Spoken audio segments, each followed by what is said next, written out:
आप सभी को दीपावली की बहुत बहुत शुभकामनाएं। कार्तिक मास के कृष्ण पक्ष की अमावस्या तिथि को दीपावली का त्योहार मनाया जाता है और इस दिन माँ लक्ष्मी जी का पूजन किया जाता है। और माँ लक्ष्मी जी की पूजा करने के बाद दीपावली की कथा अवश्य सुननी चाहिए। तो आइए हम सभी आज श्रद्धा के साथ सुनते हैं दीपावली की कथाएं। सबसे पहले हम भगवान गणेश जी की कथा सुनेंगे। एक बार गणेश भगवान एक छोटे से बालक का रूप धरकर चिमटी में चावल और चमचे में दूध लेकर धरती लोक पर आए और वहां आने पर वो एक गांव में गए जहां वो हर किसी से कह रहे थे कि कोई मेरी खीर बना दो, कोई मेरी खीर बना दो। एक बूढ़ी माई बैठी हुई थी।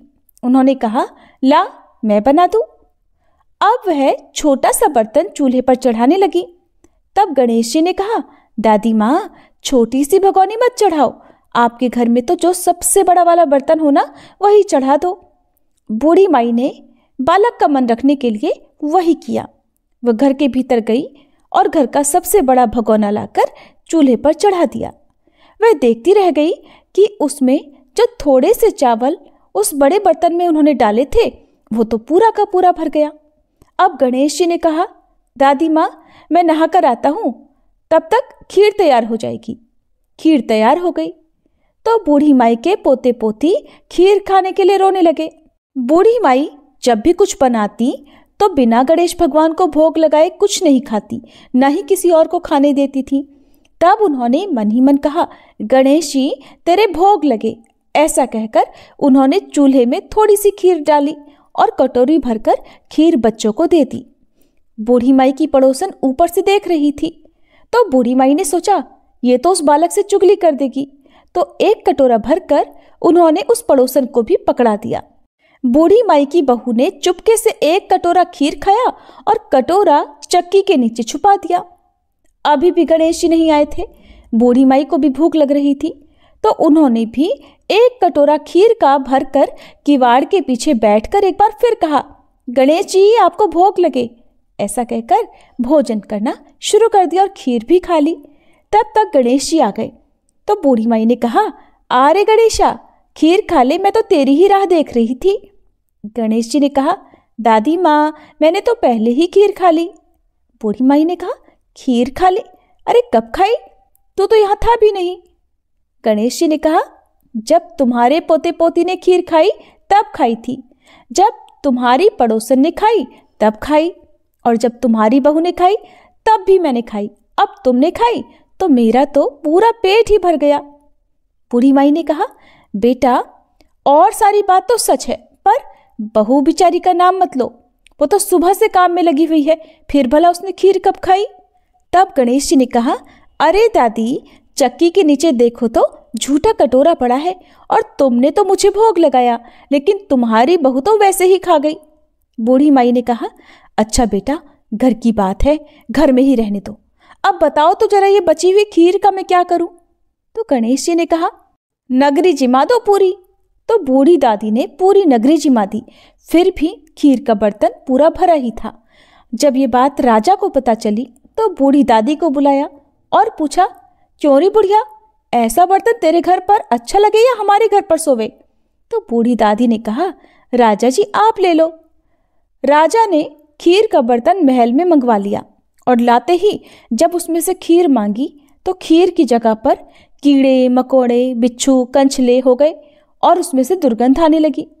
ये देखकर राजा ने बुढ़िया से कहा, अरे बूढ़ी दादी अपना ये बर्तन वापस ले जाओ, हमने तुम्हारा बर्तन तुम्हें वापस कर दिया। तब बूढ़ी माई ने कहा, महाराज अगर आप देते तो पहले ही कभी देते, ये बर्तन तो मुझे मेरे गणेश जी ने दिया है। ऐसा कहकर बूढ़ी माई ने वो बर्तन वापस ले लिया और उनके हाथों में लेते ही उस बर्तन की दुर्गंध दूर हो गई, सुगंधी आने लगी।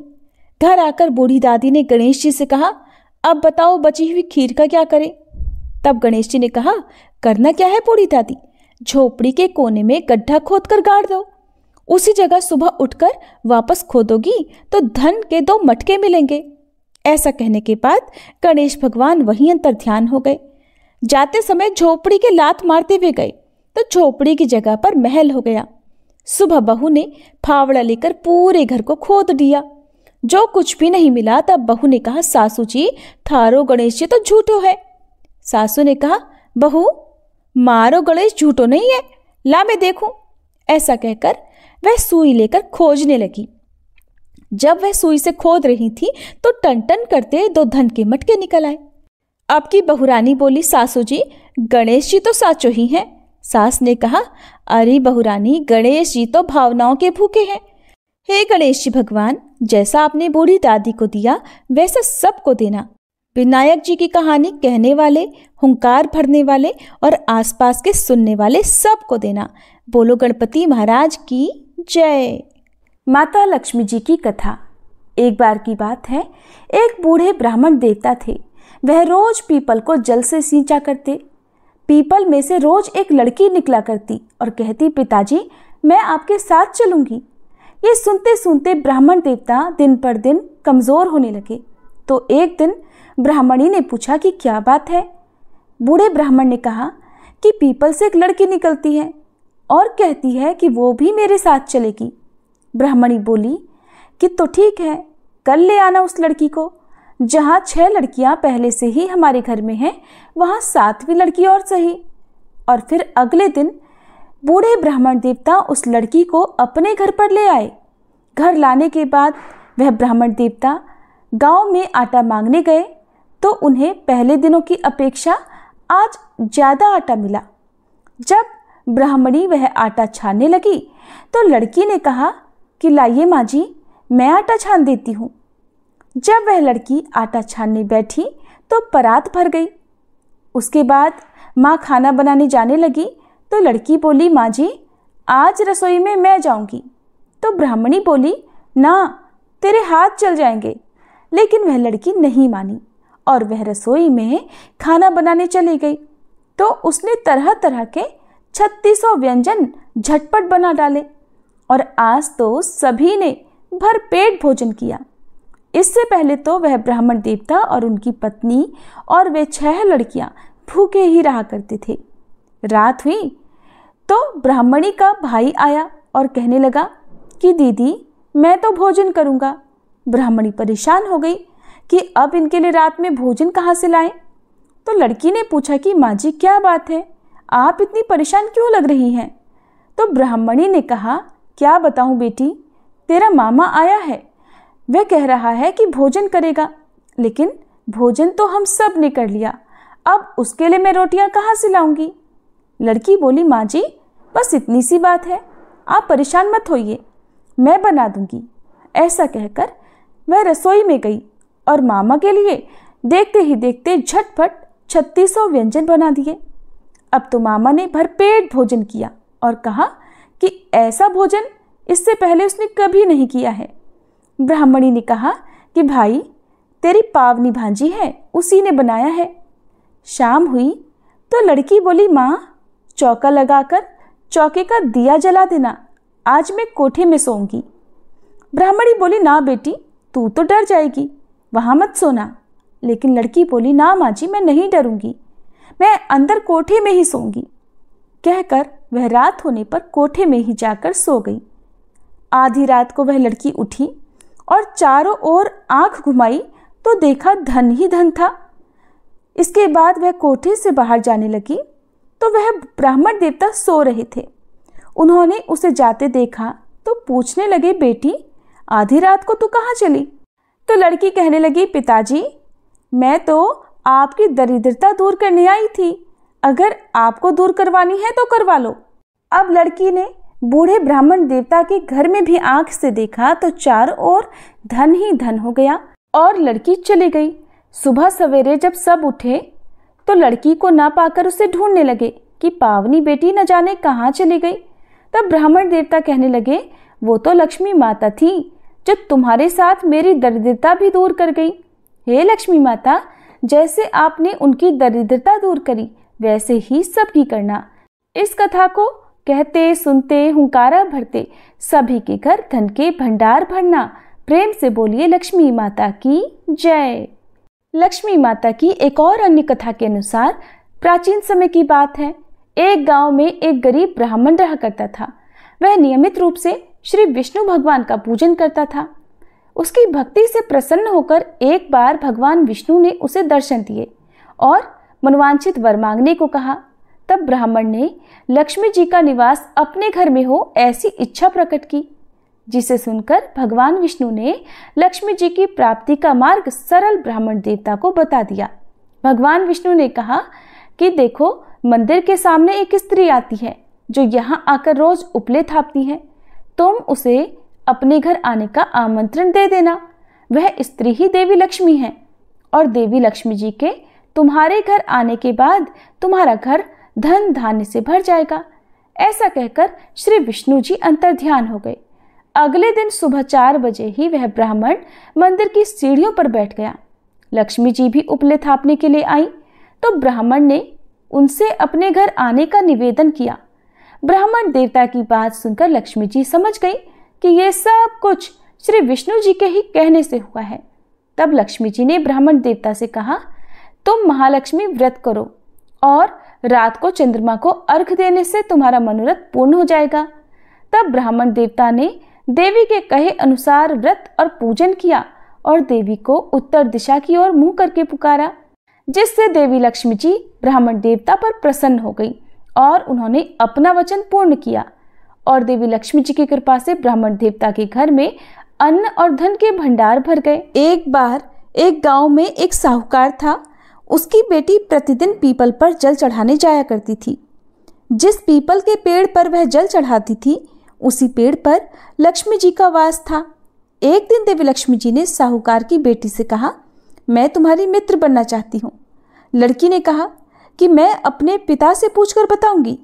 ये बात घर आकर साहूकार की बेटी ने अपने पिता को बताई तो पिता ने सुनते ही हाँ कर दी। अगले दिन जाते ही साहूकार की बेटी ने देवी लक्ष्मी जी की सहेली बनना स्वीकार कर लिया। अब वे दोनों अच्छे मित्रों की तरह आपस में वार्तालाप करने लगी। एक दिन लक्ष्मी जी साहूकार की बेटी को अपने घर पर ले गई। अपने घर में लक्ष्मी जी ने दिल खोलकर उसका स्वागत किया, उसकी खूब खातिर की, अनेक प्रकार के स्वादिष्ट व्यंजन उसे परोसे।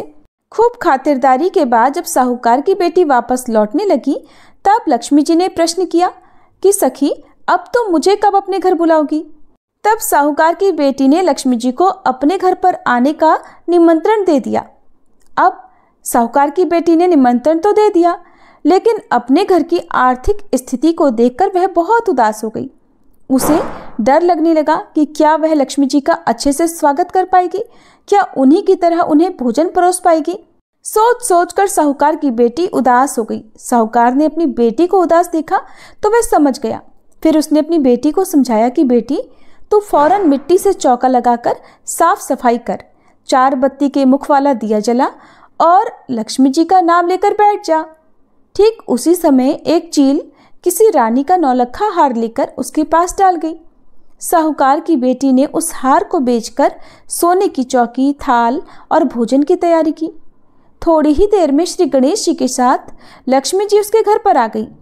साहूकार की बेटी ने उन दोनों की खूब सेवा की।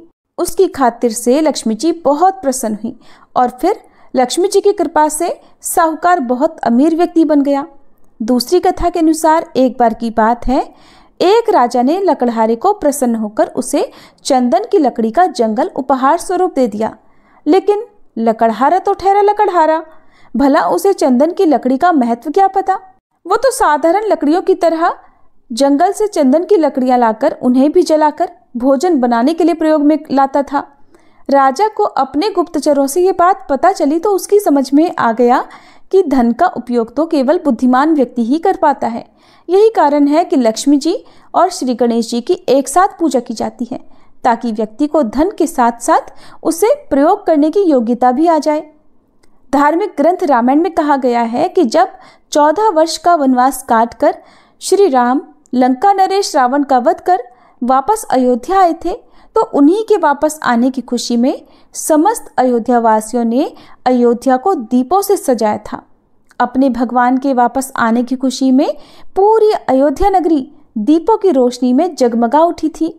एक अन्य कथा के अनुसार भगवान श्री कृष्ण ने दीपावली से एक दिन पहले नरकासुर का वध किया था। नरकासुर एक दानव था और भगवान श्री कृष्ण ने नरकासुर का वध कर पृथ्वीलोक को उसके आतंक से मुक्त कराया था। बुराई पर अच्छाई की जीत के प्रतीक के रूप में दीपावली का पर्व मनाया जाता है। एक और कथा के अनुसार एक बार एक साधु के मन में राजसिक सुख भोगने का विचार आया। इसके लिए उसने लक्ष्मी जी को प्रसन्न करने के लिए कठिन तपस्या करनी आरंभ कर दी। तपस्या पूरी होने पर लक्ष्मी जी ने प्रसन्न होकर उसे मनवांछित वर दे दिया। अब वरदान मिलने के बाद वह साधु राजा के दरबार में पहुंचा और सिंहासन पर चढ़कर राजा का मुकुट नीचे गिरा दिया। राजा ने देखा कि मुकुट के अंदर से एक विषैला सांप निकलकर भागा। ये देखकर राजा बहुत प्रसन्न हुआ, क्योंकि साधु ने उस सांप से राजा की रक्षा की थी। इसी प्रकार एक बार साधु ने सभी दरबारियों को फौरन राजमहल से बाहर जाने को कहा। सभी के बाहर जाते ही राजमहल गिरकर खंडहर में बदल गया। राजा ने अब की बार फिर उसकी प्रशंसा की। अपनी बार बार प्रशंसा सुनकर साधु के मन में अब अहंकार आने लगा। साधु को अपनी गलती का पता चला तो उसने गणेश भगवान जी को प्रसन्न किया। गणेश भगवान जी के प्रसन्न होने पर राजा की नाराजगी दूर हो गई और साधु को उसका स्थान वापस दे दिया गया। इसीलिए कहा गया है कि धन के लिए बुद्धि का होना अत्यंत आवश्यक है। यही कारण है कि दीपावली पर लक्ष्मी जी और श्री गणेश के रूप में धन और बुद्धि की पूजा की जाती है। महाकाव्य रामायण के अनुसार रावण को हराने के बाद भगवान राम के अयोध्या लौटने के उपलक्ष्य में दिवाली मनाई जाती है। श्री राम को 14 साल के लिए अयोध्या से उनके पिता राजा दशरथ द्वारा वनवास दिया गया था। उनकी पत्नी माता सीता और भाई लक्ष्मण जी भी वनवास के समय उनके साथ थे।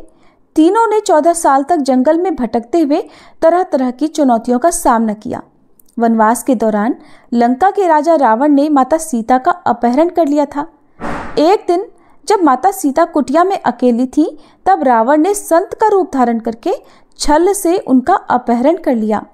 दिव्य पक्षी जटायु बहादुरी से रावण से लड़ने का प्रयास करता है, लेकिन रावण माता सीता को समुद्र पार करके अपने राज्य लंका में ले गया।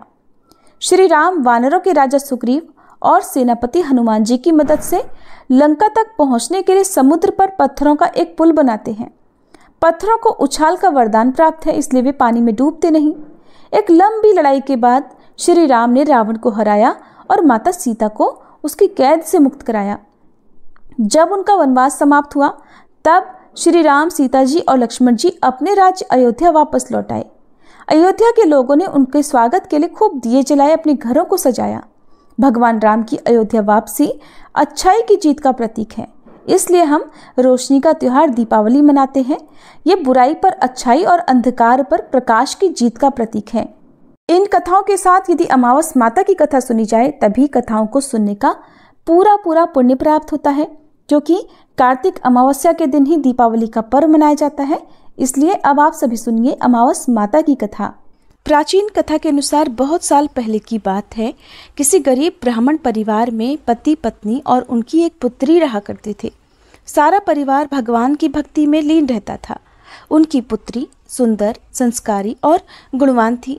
वह उसके लिए वर की तलाश कर रहे थे, किंतु निर्धन होने के कारण उसके विवाह में बाधाएं आ रही थीं। भगवान की दया से एक दिन उनके घर में एक बहुत बड़े महात्मा आए। उस कन्या ने उनकी खूब सेवा की। कन्या की सेवा भावना से प्रसन्न होकर महात्मा ने उसे आशीर्वाद दिया।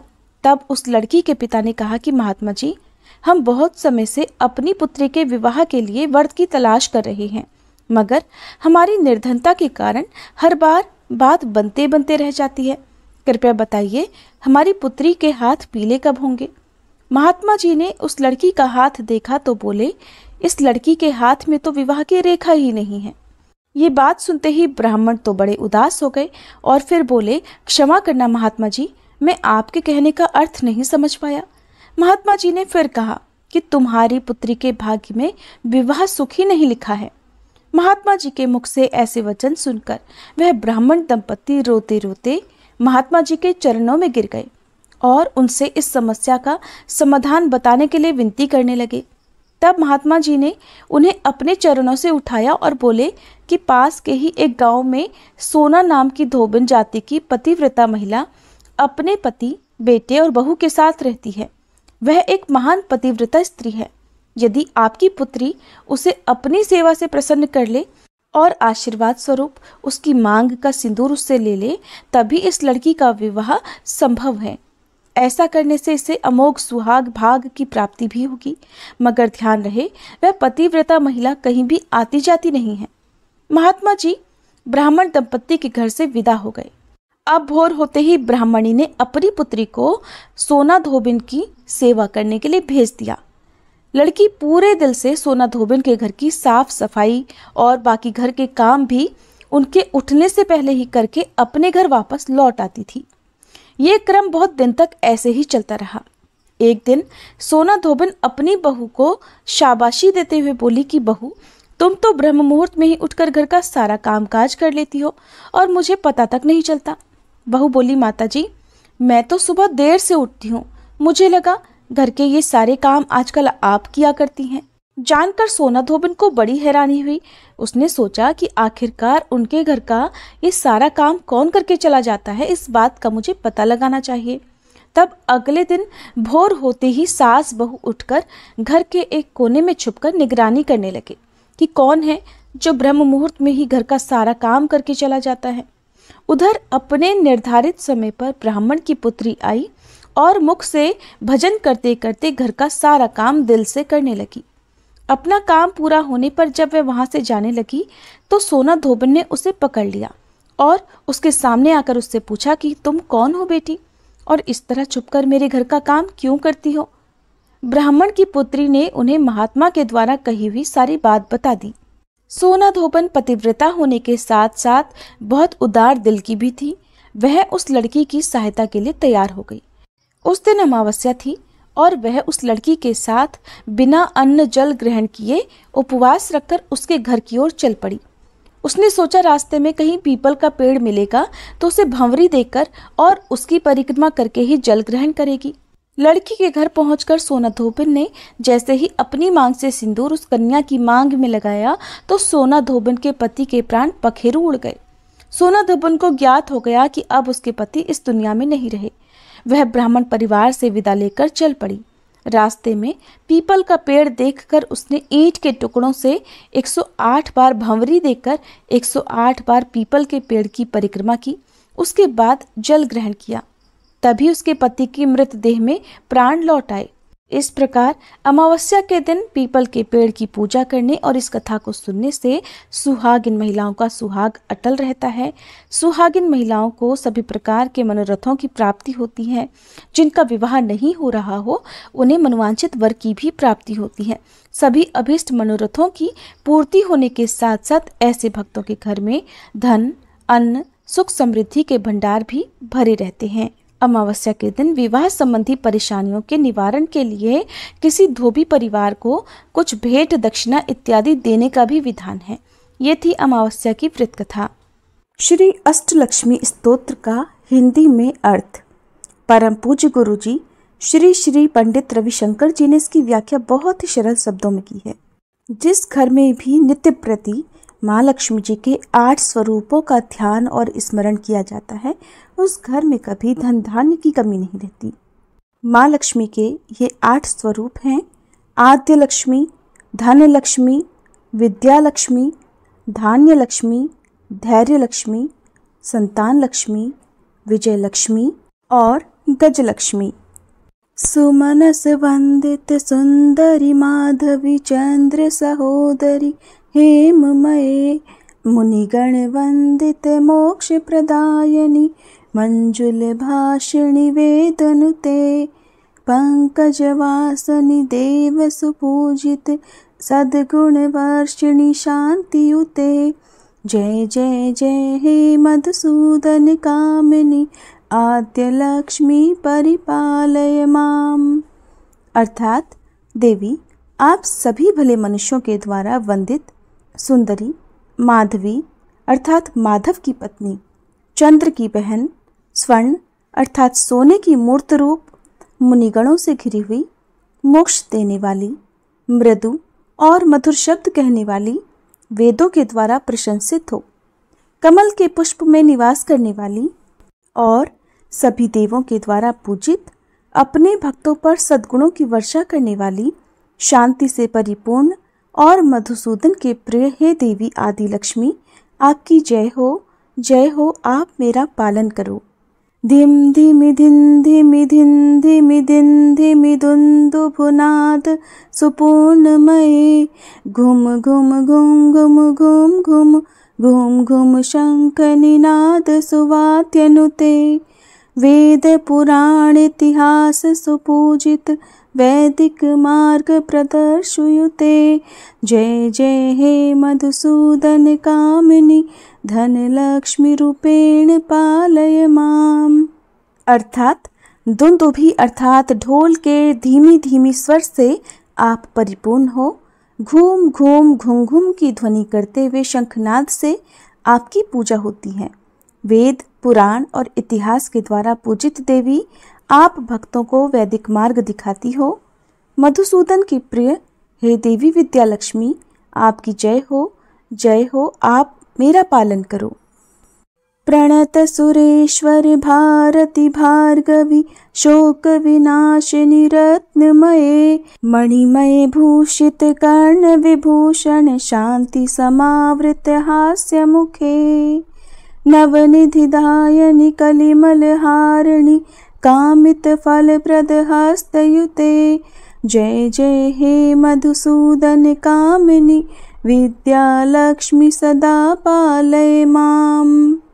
अर्थात सुरेश्वरी को भारती भार्गवी शोक का विनाश करने वाली रत्नों से शोभित देवी को प्रणाम करो। विद्यालक्ष्मी के कर्ण अर्थात कान मणियों से विभूषित हैं। उनके चेहरे का भाव शांत और मुख पर मुस्कान है। देवी आप नवनिधि प्रदान करती हो, कलयुग के दोष हरती हो, अपने वरद हस्त से मनचाहा वरदान देती हो। मधुसूदन की प्रिय हे देवी विद्यालक्ष्मी आपकी जय हो, आप मेरा पालन करो। ऐ कलि कल्मषनाशिनि कामिनी वैदिक रूपिणी वेदमये क्षीर समुद्धव मंगल रूपिणी मंत्र निवासिनी मंत्रयुते मंगलदायिनी अम्बुजवासिनी देवगणाश्रित पादयुते जय जय जय हे मधुसूदन कामिनी धान्य लक्ष्मी परिपालय माम। अर्थात हे धान्य लक्ष्मी आप प्रभु के प्रिय हो, कलयुग के दोषों का नाश करती हो, आप वेदों का साक्षात रूप हो, आप क्षीर सागर से जन्मी हो, आपका रूप मंगल करने वाला है, मंत्रों में आपका निवास है और आप मंत्रों से ही पूजित हो। आप सभी को मंगल प्रदान करती हो, आप अम्बुज अर्थात कमल में निवास करती हो, सभी देवगण आपके चरणों में आश्रय पाते हैं। मधुसूदन की प्रिय हे देवी धान्य लक्ष्मी आपकी जय हो, आप मेरा पालन करो। जय वर वर्षिणी वैष्णवी भार्गवी मंत्र स्वरूपिणी मंत्रमये सुरगण पूजित शीघ्र फल प्रद ज्ञान विकासनि शास्त्रनुते भव भय हारिणि पाप विमोचनि साधु जनाश्रित पादयुते जय जय हे मधुसूदन कामिनी धैर्य लक्ष्मी परिपालय माम। अर्थात हे वैष्णवी आप विजय का वरदान देती हो। आपने भार्गव ऋषि की कन्या के रूप में अवतार लिया। आप मंत्र स्वरूपिणी हो, मंत्रों में बसती हो, देवताओं के द्वारा पूजित हे देवी आप शीघ्र ही पूजा का फल देती हो। आप ज्ञान में वृद्धि करती हो, शास्त्र आपका गुणगान करते हैं। आप सांसारिक भय को हरने वाली, पापों से मुक्ति देने वाली हो। साधुजन आपके चरणों में आश्रय पाते हैं। मधुसूदन की प्रिय हे देवी धैर्य लक्ष्मी आपकी जय हो, आप मेरा पालन करो। ऐ खगवाहिनी मोहिनी चक्रिणी राग विवर्धनी ज्ञानमये गुण गणवारिधि लोक हितैषिणी सप्त स्वर भूषित गाननुते सकल सुरासुर देव मुनीश्वर मानव वंदित पादयुते जय जय हे मधुसूदन कामिनी संतान लक्ष्मी परिपालय माम। अर्थात गरुड़ आपका वाहन है, मुंह में डालने वाली, चक्र धारण करने वाली, राग अर्थात संगीत से आपकी पूजा होती है। आप ज्ञानमयी हो, आप सभी शुभ गुणों का समावेश हो, आप समस्त लोक का हित करती हो, सप्त स्वरों के गान से आप प्रशंसित हो। सभी देवता, असुर, मुनि और मनुष्य आपके चरणों की वंदना करते हैं। मधुसूदन की प्रिय हे देवी संतान लक्ष्मी, आपकी जय हो, आप मेरा पालन करो। जय कमलासनि सद्गतिदायिनि, ज्ञान विकासनि ज्ञानमये, अनुदिन मर्चित कुमकुम धूसर, भूषित वसित वाद्यनुते, कनक धरा स्तुति वैभव वंदित, शंकर देशिक मान्य पदे। जय जय हे मधुसूदन कामिनी, विजय लक्ष्मी परिपालय माम। अर्थात कमल के आसन पर विराजित देवी, आपकी जय हो। आप भक्तों के ब्रह्म ज्ञान को बढ़ाकर उन्हें सद्गति प्रदान करती हो। आप मंगलगान के रूप में व्याप्त हो। प्रतिदिन आपकी अर्चना होने से आप कुमकुम से ढकी हुई हो। मधुर वाद्यों से आपकी पूजा होती है। आपके चरणों के वैभव की प्रशंसा आचार्य शंकर और देशिक ने कनकधारा स्तोत्र में की है। मधुसूदन की प्रिय हे देवी विजयलक्ष्मी, आपकी जय हो, आप मेरा पालन करो।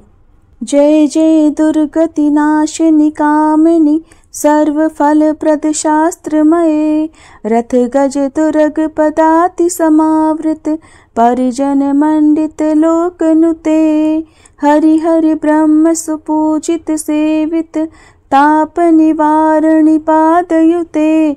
जय जय हे मधुसूदन कामिनी, गज रूपेण लक्ष्मी परिपालय माम।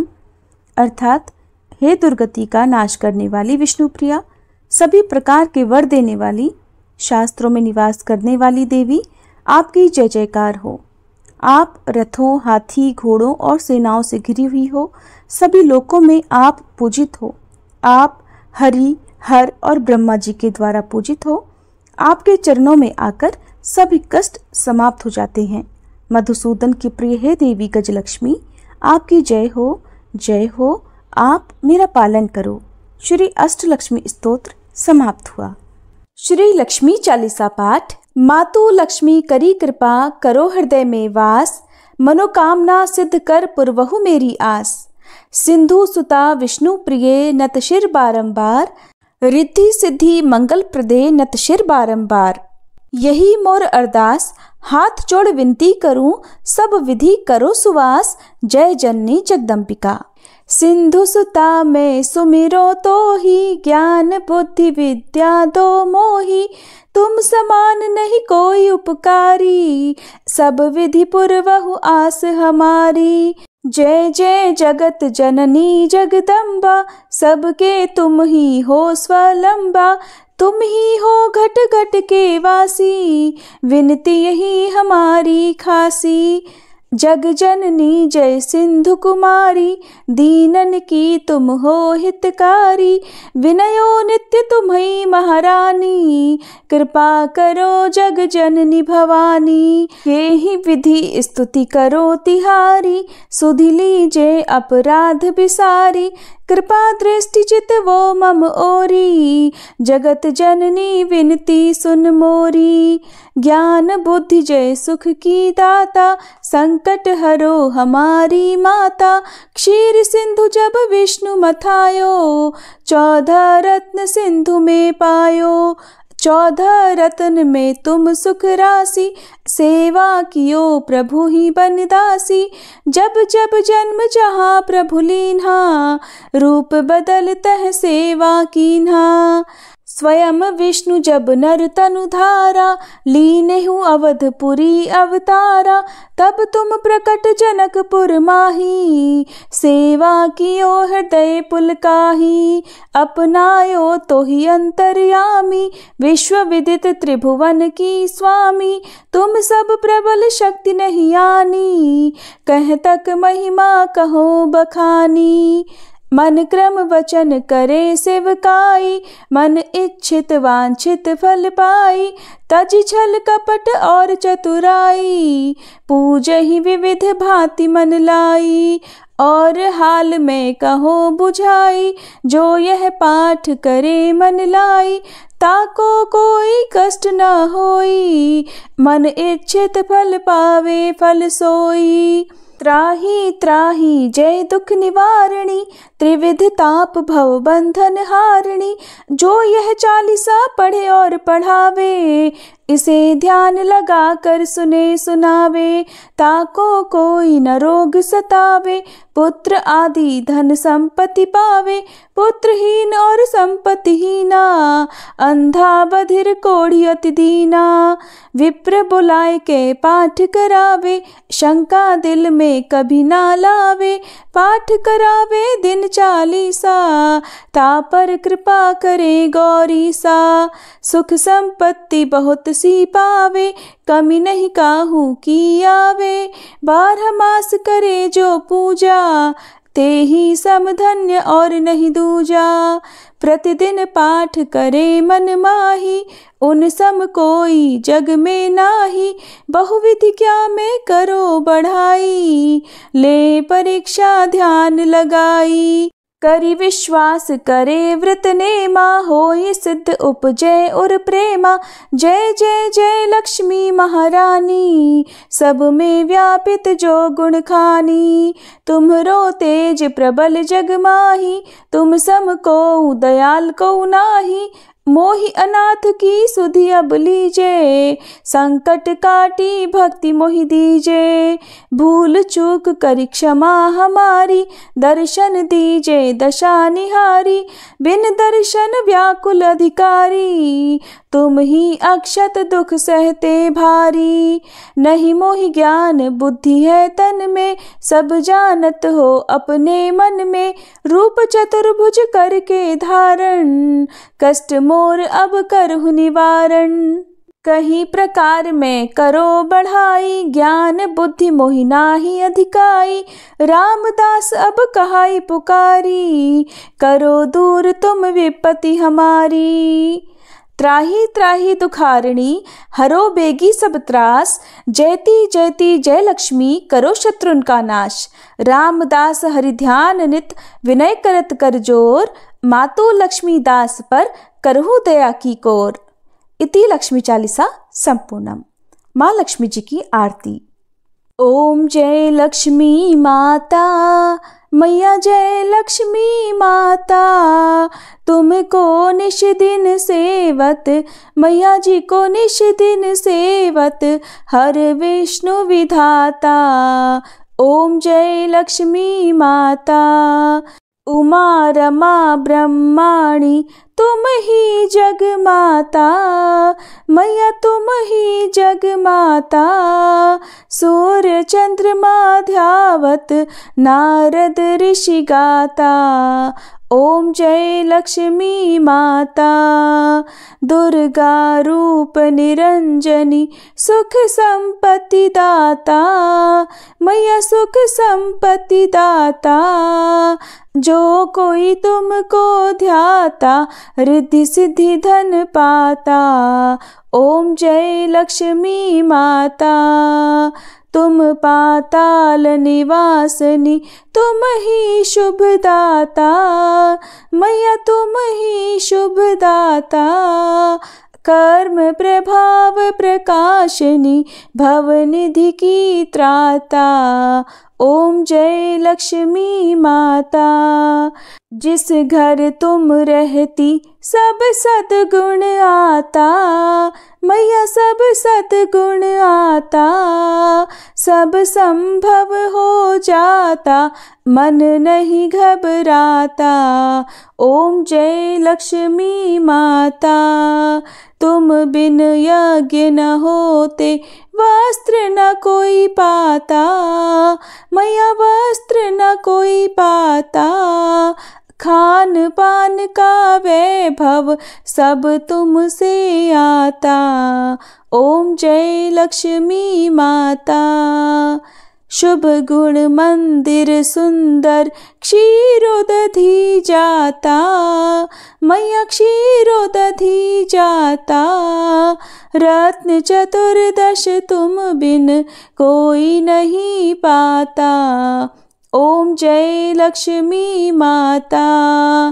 महालक्ष्मी जी की आरती जो कोई नर गाता, मैया जो कोई नर गाता, और आनंद समाता पाप उतर जाता। ओम जय लक्ष्मी माता, ओम जय लक्ष्मी माता, मैया जय लक्ष्मी माता। तुमको निश दिन सेवत, तुमको निश दिन सेवत, हर विष्णु विधाता।